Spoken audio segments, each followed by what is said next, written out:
తెలుగు సంబరాల తీయదనం అలనాటి రుచుల సరికొత్త రూపం పరంపర స్వీట్స్.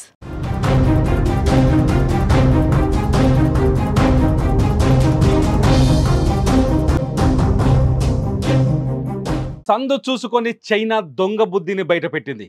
భారత్ పాకిస్తాన్ సరిహద్దుల్లో యుద్ధ వాతావరణం ఉన్న సమయంలో చైనా పాకిస్తాన్కు అండగా ఉంటానంటూ అధికారిక ప్రకటన చేసింది. పహల్గామ్ దాడి తర్వాత భారత్లో జరిగిన మానవత్వంపై జరిగిన దాడిని ఖండించిన చైనా మొత్తానికి యుద్ధ వాతావరణ స్థితులు, పాకిస్తాన్ ఈ దాడికి కారణమని, పాకిస్తాన్ పెంచి పోషించిన ఉగ్రవాదమే దీనికి కారణమని భారత్ నిరూపించడంతో చైనా కూడా పాకిస్తాన్ వైపే నిలబడింది. పాకిస్తాన్ సార్వభౌమాధికారాన్ని నిలబెట్టుకోవడానికి చైనా మద్దతిస్తుందంటూ చైనా విదేశాంగ మంత్రి వాంగ్ యీ పాకిస్తాన్ ఉప ప్రధాని మహమ్మద్ ఇషాన్కి ఫోన్ చేసి సమాచారం అందించారు. దీంతో చైనా పాకిస్తాన్ కుయుక్తులు మరోసారి బయటపడ్డాయి.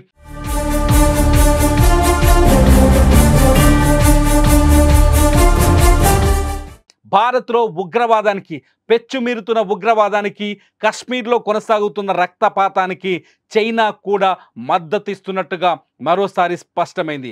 ఇప్పటికే చైనాకు భారత్కు మధ్య సరిహద్దుల్లో అనేక వివాదాలున్నాయి. ఈ వివాదాల నేపథ్యంలో పాకిస్తాన్కి చైనా మళ్ళీ మద్దతు ఇవ్వడం, పాకిస్తాన్ ఒకవేళ యుద్ధం వస్తే, భారత్ పాకిస్తాన్ మధ్య యుద్ధం వస్తే పాకిస్తాన్ వైపు నిలబడి ఉంటామని చైనా ప్రకటించడంతో ఒక్కసారిగా ప్రపంచ దేశాలన్నీ నివ్వెరపోయాయి. నిజానికి ఏప్రిల్ 22వ తేదీన కశ్మీర్ పహల్గామ్లో మానవత్వంపై దాడి జరిగింది. అమాయకులైన 26 మంది పర్యాటకులపైన దాడి జరిగింది. ఈ దాడిని ప్రపంచవ్యాప్తంగా ప్రపంచ దేశాలన్నీ ఖండించాయి. రష్యాతో సహా, యూరప్ దేశాలతో సహా, అమెరికాతో సహా అన్ని దేశాలు ఖండించాయి. చైనా కూడా దొంగ బుద్ధిని ప్రదర్శించడానికి ముందు ఇది మానవత్వంపై దాడి అంటూ దొంగ మాటలు చెప్పింది. అటువంటి చైనా ఇప్పుడు మళ్ళీ మాట మార్చి పాకిస్తాన్కి అండగా నిలబడింది. ఒకవేళ యుద్ధం వస్తే, ఇప్పటికే పహల్గామ్లో దాడి తర్వాత పాకిస్తాన్పై ఇండియా కఠిన చర్యలు తీసుకుంది. సింధు జలాలని నిలిపివేస్తామని చెప్పింది. అట్లాగే భారత్ పాకిస్తాన్ అధికారిక బార్డర్లని సీజ్ చేసింది. భారత్లో ఉండే పాకిస్తానీలను ఇవాల్టితో పూర్తి స్థాయిలో, అంటే ఏప్రిల్ 29వ తేదీ నాటికి వైద్య వీసాలపై వచ్చిన వాళ్ళను కూడా వెళ్ళిపోమని ఆదేశించింది. 27వ తేదీ తర్వాత ఇవాళ ఎవరైనా ఇండియాలో ఉంటే వాళ్ళకి 3 ఏళ్ల కఠినమైన జైలు శిక్ష, 3 లక్షల రూపాయల ఫైన్ వేస్తామని కూడా ఆదేశాలు జారీ చేసింది.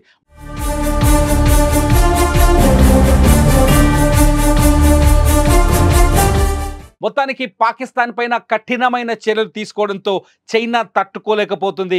భారత్ ఇటు పాకిస్తానీ సరిహద్దుల్లో తన సైనిక సామర్థ్యాన్ని, నావికాదళ సామర్థ్యాన్ని, ఆర్మీ బలాన్ని, ఇండియన్ ఎయిర్ ఫోర్స్ బలాన్ని, శక్తి సామర్థ్యాన్ని ప్రదర్శించడంతో చైనాలో కూడా భయం పుట్టినట్టుగా చాలా స్పష్టంగా అర్థమవుతుంది. అందుకే చైనా తమ వ్యూహాత్మక భాగస్వామి, వ్యూహాత్మక స్నేహితులైన పాకిస్తాన్కి అండగా ఉంటామంటూ అధికారికంగా అంతర్జాతీయ వేదిక పైన చైనా విదేశాంగ శాఖ మంత్రి వాంగ్ యీ ప్రకటించడం ఇప్పుడు భారత్ చుట్టూ చైనా చేసిన కుట్ర ఏంటో బయటపడినట్లయింది. ఇప్పటికే చైనాకి భారత్కి మధ్య సరిహద్దు వివాదాలు ఉన్నాయి. 2020లో లద్దాఖ్లో చైనా భారత్ లోపలికి చొచ్చుకొచ్చేందుకు ప్రయత్నం చేసింది. అక్కడ LACని దాటి భారత్లో చొరబడేందుకు చైనా సైన్యం ప్రయత్నించింది. ఈ ప్రయత్నాన్ని భారత సైన్యం చాకచక్యంగా తిప్పికొట్టింది. ఇండియన్ ఆర్మీలో సంతోష్ అనే మేజర్, మన నల్గొండ జిల్లా సూర్యాపేటలో పుట్టిన సంతోష్ అనే మేజర్ ఈ చైనాపై పోరాటంలో వీర మరణం పొందాడు. పాంగాంగ్లో జరిగిన దాడిలో వీర మరణం పొందాడు. ఆ కుట్ర, చైనా కుట్ర ఇంకా దేశం మర్చిపోలేదు. చైనా వస్తువులపైన, లద్దాఖ్ దాడి తర్వాత చైనా వస్తువులపైన, చైనా యాప్లపైన భారత్ నిషేధం విధించింది.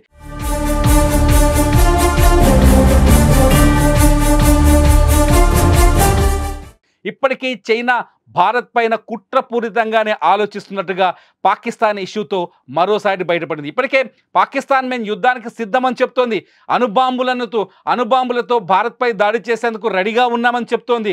ఇటువంటి పాకిస్తాన్ దేశవ్యాప్తంగా ప్రపంచవ్యాప్తంగా ఉగ్రవాదాన్ని పెంచి పోషిస్తున్న పాకిస్తాన్కి చైనా మద్దతు ఇవ్వడంతో ప్రపంచ దేశాలన్నీ నివ్వరపోతున్నాయి. పహల్గాం దాడితో హమాస్కు ఎక్కడైతే ఇజ్రాయిల్లో విధ్వంసాన్ని సృష్టిస్తుందో హమాస్కి లష్కరే తోయిబాకి అట్లాగే కశ్మీర్లో మొన్న పహల్గాంలో దాడికి పాల్పడిన ది రెసిస్టెంట్ ఫ్రంట్కి సంబంధాలున్నాయనే విషయాన్ని బయటకు వచ్చిన తర్వాత కూడా చైనా ఇటువంటి నిర్ణయం తీసుకోవడం కేవలం భారత్ పైన అక్కసును వెళ్ళగట్టడం భారత్ చుట్టూ కుట్రలు చేయడానికే చైనా ఇటువంటి నిర్ణయం తీసుకున్నట్టుగా అర్థమవుతుంది. చైనాతో వ్యాపార సంబంధాలు దాదాపు తెగిపోయాయి భారత్కి. అట్లాగే బార్డర్లో చైనాతో అనేక వివాదాలు ఉన్నాయి. ఎల్ఏసి వివాదం ఉంది, అట్లాగే అరుణాచల్ ప్రదేశ్ వివాదం ఉంది, అనేక రకాల వివాదాలు చైనాతో ఉన్నాయి. ఈ నేపథ్యంలో చైనా పాకిస్తాన్కి మద్దతు పలకడంతో భారత్పై అక్కసు వెళ్ళగక్కినట్టుగా అర్థమవుతుంది. చైనా అధ్యక్షుడితో భారత్ మొదటి నుంచి సత్సంబంధాన్ని కొనసాగించడానికి ప్రయత్నం చేస్తుంది. చైనాతో వ్యూహాత్మకంగా ముందుకు వెళ్ళే ప్రయత్నం చేస్తున్నప్పటికీ చైనా మనసులో కుట్ర పెట్టుకొని పనిచేస్తే తెలుస్తుంది. ఇటుపోతే చైనా ఎప్పుడైతే మద్దతు ప్రకటించిందో అప్పుడే పాకిస్తాన్ తన మాటను మార్చింది.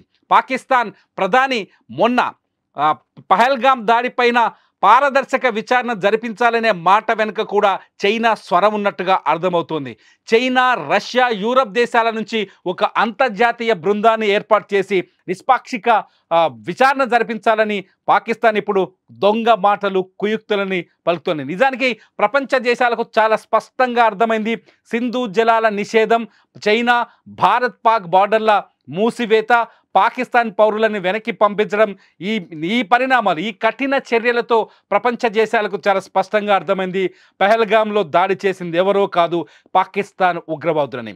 లష్కరే తోయిబా నడిపిస్తున్న హఫీజ్ సయీద్ అనే ఒక ఉగ్రవాది నడిపిస్తున్న లష్కరే తోయిబా ముఠా నుంచి బయటకు వచ్చిన ది రెసిస్టెంట్ ఫ్రంటే ఈ దాడికి పాల్పడిందని ప్రపంచానికి అర్థమైంది. అయినప్పటికీ కూడా చైనా ఉగ్రవాదాన్ని ప్రోత్సహిస్తున్న దేశానికి, ఉగ్రవాదాన్ని పెంచి పోషిస్తున్న దేశానికి మద్దతు పలికింది.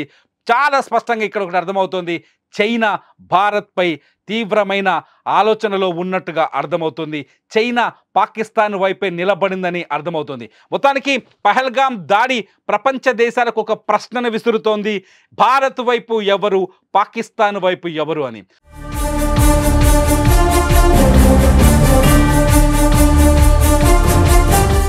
పాకిస్తాన్ వైపు నిలబడడంతో రష్యా, యూరప్ దేశాలతో పాటు ఇతర దేశాలు ఎటువంటి నిర్ణయాలు తీసుకుంటాయన్నది ఇప్పుడు ఆసక్తికరంగా మారింది. ఇప్పటికే లండన్లో స్కై న్యూస్లో పాకిస్తాన్ విదేశాంగ శాఖ మంత్రి ఒక కీలక ప్రకటన చేశారు. పహల్గాం దాడి తర్వాత కేవలం అమెరికా, ఇంగ్లాండ్ లాంటి దేశాల కోసమే మేము ఉగ్రవాదాన్ని పెంచి పోషిస్తున్నామని చెప్పారు.